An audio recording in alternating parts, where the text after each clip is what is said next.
नमस्कार दोस्तों, मेरा नाम है प्रदीप चौहान। बात समझनी है तो पूरी सुननी होगी। दोस्तों, आज मॉनसून सत्र का पहला दिन था। सदन में क्या हुआ ये जानना चाहते हैं आप? इसके लिए आपको पूरे दिन की कार्रवाई, पूरा सब कुछ सुनने की जरूरत नहीं है। मैं आपको एक राहुल गांधी का रिएक्शन दिखाता हूं, वो देख लीजिए, आप समझ जाएंगे सदन में क्या हुआ। बट दौड़ के निकले हाउस से 1 सेकंड में। बस इतने से इशारे में राहुल गांधी ने बता दिया कि सदन में आज दरअसल क्या हुआ। एज यूजुअल, जिसका डर था, जिसकी उम्मीद थी, जो मर्जी आप कहे वही हुआ। प्रधानमंत्री सवालों से पहले ही भाग खड़े हुए। ये मैं नहीं कह रहा, ये राहुल गांधी कह रहे हैं भाग खड़े हुए।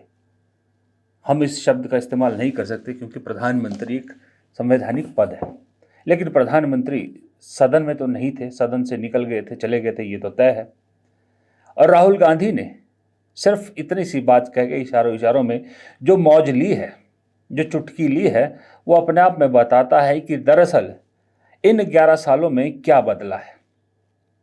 एक जमाना था, अब तो मैं जमाना ही कहूंगा कि एक जमाना था, प्रधानमंत्री मोदी इस तरह की चुटकियां लेते हुए सदन में नजर आते थे। और एक जमाना यह है कि अब मोदी जी को लेकर राहुल गांधी इस तरह की चुटकी का मजा ले रहे हैं।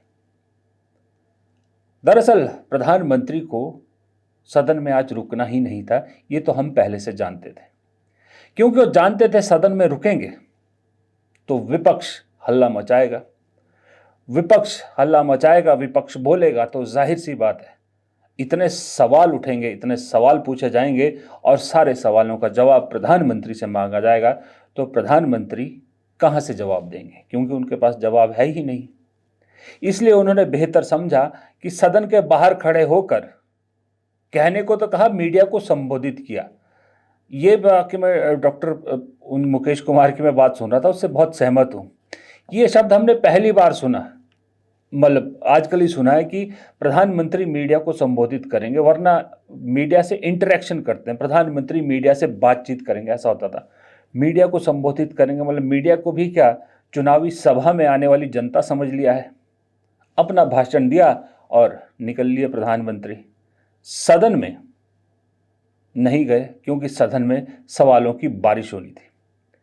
अब फिर भी विपक्ष तो सदन में गया, लेकिन फिर वही पुराना राग। दोनों सभापतियों ने, राज्यसभा के सब चेयरमैन भी, सभापति भी और लोकसभा अध्यक्ष भी, वही अपना पुराना तरीका अपनाया और विपक्ष को बोलने का मौका तक नहीं दिया। लोकसभा में तो बिल्कुल ही नहीं दिया, राज्यसभा में तो फिर भी मल्लिकार्जुन खड़गे ने अपनी बात रख दी, लेकिन वहां भी खेल कर गए जगदीप धनखड़। लेकिन लोकसभा में तो राहुल गांधी तक को बोलने का मौका नहीं दिया।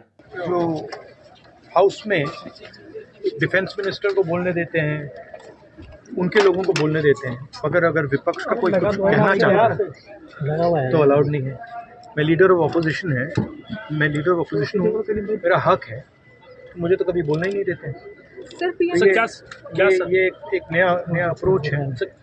अब बताइए, दो शब्द से ही घबरा गई सरकार, दो शब्द नहीं कहने दे रही एलओपी को, नेता प्रतिपक्ष को, तो फिर बाकी नेताओं को तो क्या कहेंगे। और जिस तरह से आज पहला ही दिन हंगामे के सिर चढ़ गया, उससे अंदाजा लगा लीजिए आपकी ये स्ट्रेटेजी क्या है। कल एक दिन और है, प्रधानमंत्री कल भी सदन नहीं आएंगे, शायद कल भी इसी तरह हंगामा होगा।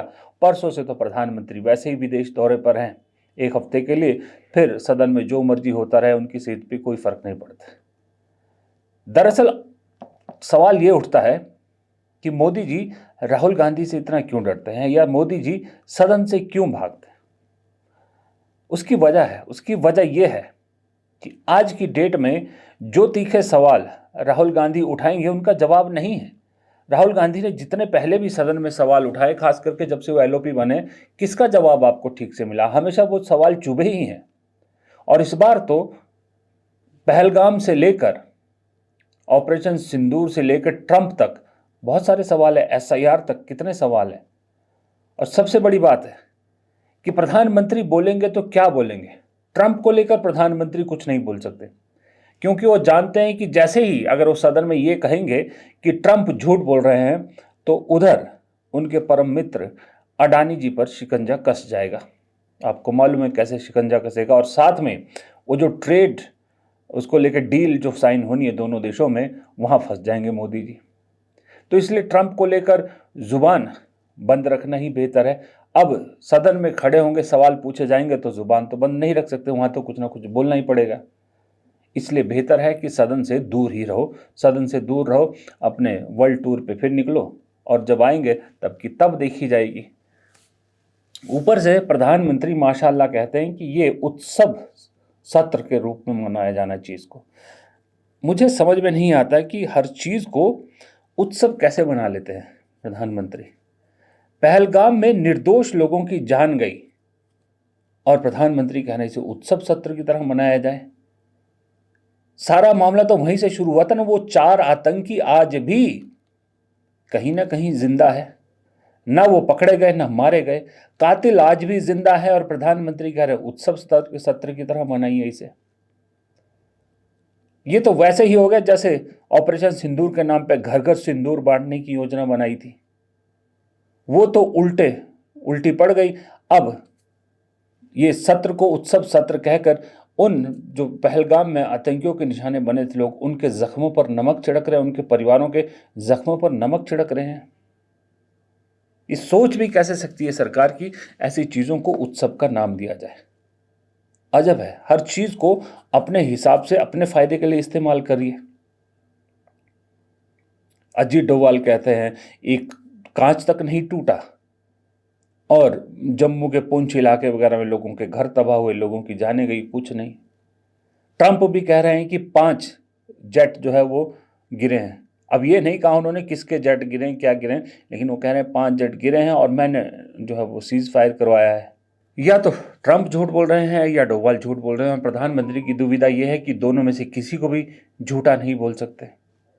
दूसरी तरफ राज्यसभा में धनखड़ जी क्या खेल कर गए। मल्लिकार्जुन खड़गे ने बोला, अपनी बात रखी, लेकिन सरकार मान गई है। सरकार कह रही है 16 घंटे हम लोकसभा में पहलगाम को लेकर जो है वो चर्चा करेंगे, 9 घंटे राज्यसभा में चर्चा करेंगे। लेकिन खेल देखिए, राज्यसभा में जो मल्लिकार्जुन खड़गे हैं उनके उस पर नहीं, जो है वो प्रस्ताव पर नहीं बहस होगी, बल्कि बीजेपी के सांसद के जो मोशन लाया गया है उस पर चर्चा होगी, ताकि रिकॉर्ड में बीजेपी सांसद का नाम जाए कि बीजेपी सांसद ने ही ये मुद्दा रखा था, अपने ही सांसद ने, ताकि इतिहास में ये दिखाया जाए कि विपक्ष तो तब भी नाकारा था, सवाल पूछने का दम ही नहीं था। इस तरह का खेल किया जाता है। और नड्डा जी सदन में बोलते हुए पाए गए, जब वो बोल रहे थे किसी ने सवाल पूछा तो वो कह रहे हैं कि nothing will go on record, जो मैं बोलूँगा वही रिकॉर्ड में जाएगा, बाकी कुछ नहीं जाएगा। नड्डा जी बता रहे हैं लोगों को। अब राज्यसभा सभापति कौन है, नड्डा जी या जगदीप धनखड़ जी? हर संवैधानिक पद का इंसल्ट कैसे करना हो, ये इस सरकार में बखूबी देखा गया है। लेकिन अभी तो ये शुरुआत है, अभी तो पहला ही दिन था, 1 महीना चलना है सदन। प्रधानमंत्री बेशक 1 हफ्ते के लिए बाहर है, कभी तो लौट के आएंगे, कभी तो जवाब देंगे। अब इससे बचने के लिए मुझे ऐसा लगता है कि सरकार को कहा यह जा रहा है कि सरकार भी पूरी तरह से तैयार है, हर सवाल का जवाब देगी। जो अभी तक जवाब नहीं दे पाई, अब सदन में क्या जवाब देगी? लेकिन मुझे ऐसा लगता है कि बिहाइंड द कर्टन कुछ और खेल चल रहा है। इस सत्र के दौरान ही कुछ बड़ा तो होगा, कुछ तो सरकार ऐसे इन हेडलाइंस को, विपक्ष को सारा लाइमलाइट तो खींचने नहीं देगी। कुछ तो हेडलाइन मैनेज करेगी, कुछ तो ध्यान डाइवर्ट करेगी, इस देश का कहीं ना कहीं को तो डाइवर्ट करेगी। कुछ तो पर्दे के पीछे चल रहा है, ये मेरे सूत्र भी बता रहे हैं। और मुझे शंका भी हो रही है कि पिछले दिनों में जो हलचल चल रही है, जिस तरह की बैठकों का दौर चल रहा है, जिस तरह योगी आदित्यनाथ भी दिल्ली आ गए, प्रधानमंत्री से भी मिल गए, गृह मंत्री से भी मिल गए, जम्मू कश्मीर में हलचल, जम्मू कश्मीर के जो लेफ्टिनेंट गवर्नर है मनोज सिन्हा, वो रिस्पॉन्सिबल अपने आप को मान रहे हैं वहाँ सिक्योरिटी लैब्स के लिए, लद्दाख के एलजी बदले जाते हैं। ये सब चीज़ें कुछ ना कुछ तो इशारा कर रही हैं कि सरकार ने सदन का सत्र 1 हफ्ते के लिए बढ़ा दिया। जिस सत्र को छोटा करना चाहिए था सरकार को, क्योंकि सवाल बहुत है जवाब है नहीं, उस सत्र को बढ़ा दिया। तो इसका मतलब हेडलाइन मैनेज करने की कुछ तो कोशिश हो रही, कहीं तो हमारे ध्यान को भटकाने की कोशिश ज़रूर हो रही है। फिलहाल इस वीडियो में इतना ही।